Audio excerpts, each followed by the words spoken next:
सांब सदाशिव, सांब सदाशिव, सांब सदाशिव, सांब सदाशिव, सांब सदाशिव, सांब सदाशिव, सांब सदाशिव।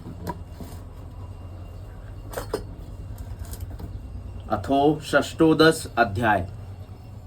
आज मैं शिव महापुराण के श्री शिव महापुराण के द्वितीय संहिता रुद्र संहिता के अंतर्गत 16वां अध्याय जो है उसका अध्ययन करने जा रहा। ब्रह्मा जी की संतानों का वर्णन तथा सती और शिव की महत्व का प्रतिपादन।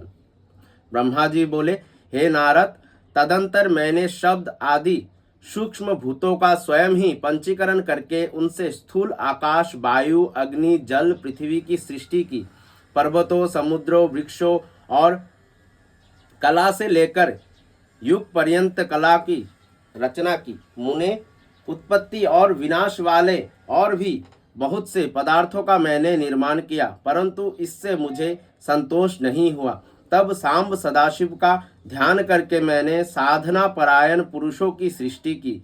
अपने दोनों नेत्रों से मरीचि को, हृदय से भृगु को, सिर से अंगिरा को, व्यान वायु से मुनिश्रेष्ठ पुलह को, उदान वायु से पुलस्त को, समान वायु से वरिष्ठ को, अपान से क्रतु को, दोनों कानों से अत्रि को, प्राण वायु से दक्ष को, गोद से आप को तथा छाया से कदर्म मुनि को उत्पन्न किया और संकल्प से समस्त साधनों के साधन रूप धर्म को उत्पन्न किया। हे मुनिश्रेष्ठ, इस प्रकार महादेव जी की कृपा से इन उत्तम साधकों की सृष्टि करके मैंने अपने आप को कृतार्थ समझा। हे तात, तत्पश्चात संकल्प से उत्पन्न हुआ धर्म मेरी आज्ञा से मानव रूप धारण करके उत्तम साधकों के द्वारा आगे प्रवर्तित हुआ। हे मुने, इसके बाद मैंने अपने विभिन्न अंगों से देवता, असुर आदि असंख्य पुत्रों की सृष्टि की और उन्हें भिन्न भिन्न शरीर प्रदान किया। हे मुने, तदंतर अंतर्यामी भगवान शंकर की प्रेरणा से अपने शरीर को 2 भागों में विभक्त करके मैं 2 रूपों वाला हो गया। हे नारद, आधे शरीर से मैं स्त्री हो गया और आधे से पुरुष। उस पुरुष ने उस स्त्री के गर्भ से सर्व साधन समर्थ उत्तम जोड़ों के उत्पन्न किया। उस जोड़े में जो पुरुष था वही शायंभूव मनु के नाम से प्रसिद्ध हुआ। शायंभूव मनु उच्च कोटि के साधक हुए तथा जो स्त्री थी वो शतरूपा कहलाई। वो योगिनी एवं तपस्विनी हुई। हे तात, मनु ने वैवाहिक विधि से अत्यंत सुंदरी शात रूपा का पानी ग्रहण किया और उससे वे मैथुन जनित सृष्टि उत्पन्न करने लगे। उन्होंने शात रूपा से प्रियवत और उत्तानपाद नामक 2 पुत्र और 3 कन्याएं उत्पन्न की। कन्याओं के नाम थे आकुति, देवहूति और प्रसूति। मनु ने आकुति का विवाह प्रजापति रुचि के साथ किया। मझली पुत्री देवहूति कदर्म को व्याधि और उत्तानपाद की सबसे छोटी बहन प्रसूति प्रजापति दक्ष को दे दी। उनमें प्रसूति की संतानों से समस्त चराचर जगत व्याप्त है। रुचि के द्वारा आकुति के गर्भ से यज्ञ और दक्षिणा नामक स्त्री पुरुष का जोड़ा उत्पन्न हुआ। यज्ञ से दक्षिणा के गर्भ से 12 पुत्र हुए। हे मुने, कदर्म द्वारा देवहूति के गर्भ से बहुत सी पुत्रियां उत्पन्न हुई। दक्ष से 24 कन्याएं हुई। दक्ष ने उनमें से श्रद्धा आदि 13 कन्याओं का विवाह धर्म के साथ कर दिया। हे मुनीश्वर, धर्म की उन पत्नियों के नाम सुनिए।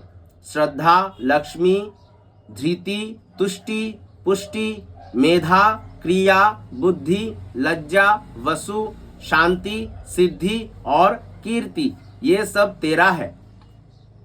इनसे छोटी शेष 11 सुंदर नेत्रों वाली कन्याएं ख्याति, सत्पथा, संभूति, स्मृति, प्रीति, क्षमा, सन्नति, अनुसुया, ऊर्जा, स्वाहा तथा स्वधा थी।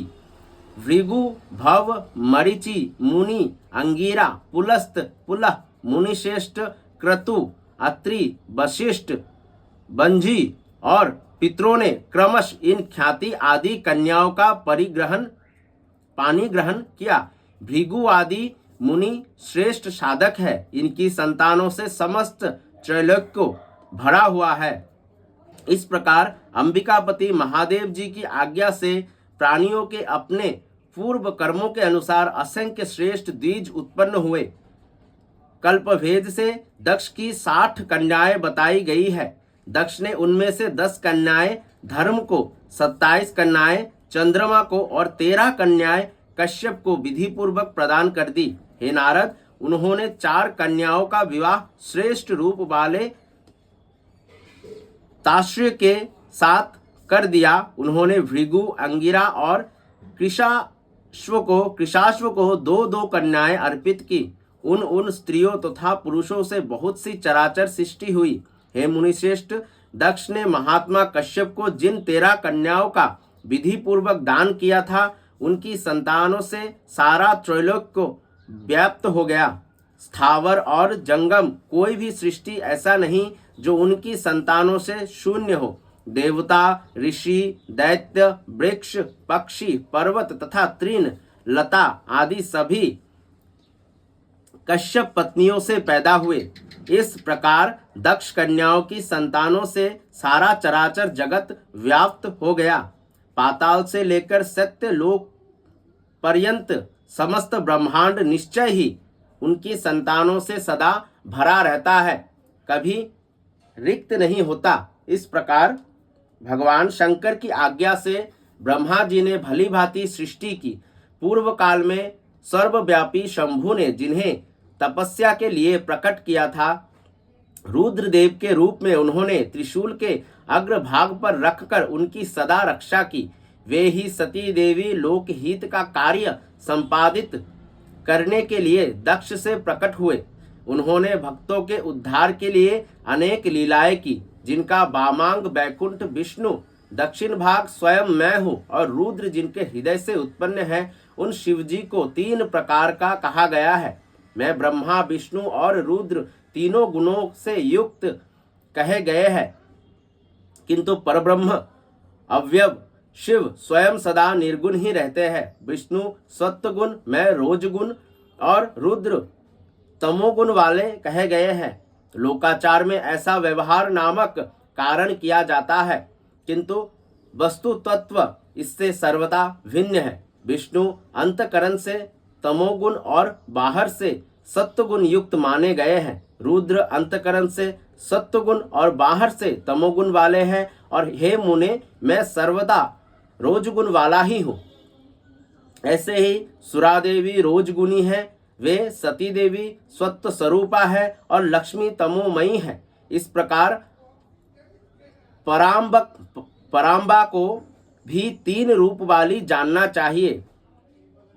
इस प्रकार देवी शिवा ही सती होकर भगवान शंकर से व्या गई, किंतु पिता के यज्ञ में पति के अपमान के कारण उन्होंने अपने शरीर को त्याग दिया और फिर उसे ग्रहण नहीं किया। वे अपने परम पद को प्राप्त हो गई। तत्पश्चात देवताओं की प्रार्थना से वे ही शिवा पार्वती रूप से प्रकट हुई और बड़ी भारी तपस्या करके उन्होंने पुनः भगवान शिव को प्राप्त कर लिया। हे मुनीश्वर, इस जगत में उनके अनेक नाम प्रसिद्ध हुए हैं। उनके कालिका, चंडिका, भद्रा, चामुंडा, विजया, जया, जयंती, भद्रकाली, दुर्गा, भगवती, कामाख्या, कामदा, अंबा, मृडानी और सर्वमंगला आदि अनेक नाम हैं जो भोग और मोक्ष देने वाले हैं। ये नाम उनके गुण और कर्मों के अनुसार है। इनमें भी पार्वती नाम प्रधान है। इस प्रकार गुणमयी तीनों देवियों और गुणमय तीनों देवताओं ने मिलकर सृष्टि के उत्तम कार्य को निष्पन्न किया। मुनिश्रेष्ठ, इस प्रकार मैंने आपसे सृष्टि क्रम का वर्णन किया है। ब्रह्मांड का ये सारा भाग भगवान शिव की आज्ञा से मेरे द्वारा रचा गया है। भगवान शिव को पर ब्रह्म कहा गया है। मैं, विष्णु और रुद्र ये तीनों देवता गुण भेद से उन्हीं के रूप है। निर्गुण तथा सगुण रूप वाले वे स्वतंत्र परमात्मा मनोरम शिवलोक में शिवा के साथ स्वच्छंद विहार करते हैं। उनके पूर्णवतार रुद्र ही साक्षात शिव कहे गए हैं। उन्हीं पंचमुख शिव ने कैलाश पर अपना रामनिक भ्रमण भवन बना रखा है। प्रलय काल में ब्रह्मांड का नाश होने पर भी उसका नाश कभी नहीं होता। इस प्रकार श्री शिव महापुराण के अंतर्गत द्वितीय रुद्र संहिता के प्रथम खंड में सृष्टि उपक्रम में सृष्टि वर्णन नामक 16वां अध्याय पूर्ण हुआ। धन्यवाद। सांब सदाशिव सांब सदाशिव सांब सदाशिव सांब सदाशिव सांब सदाशिव हर शंभु।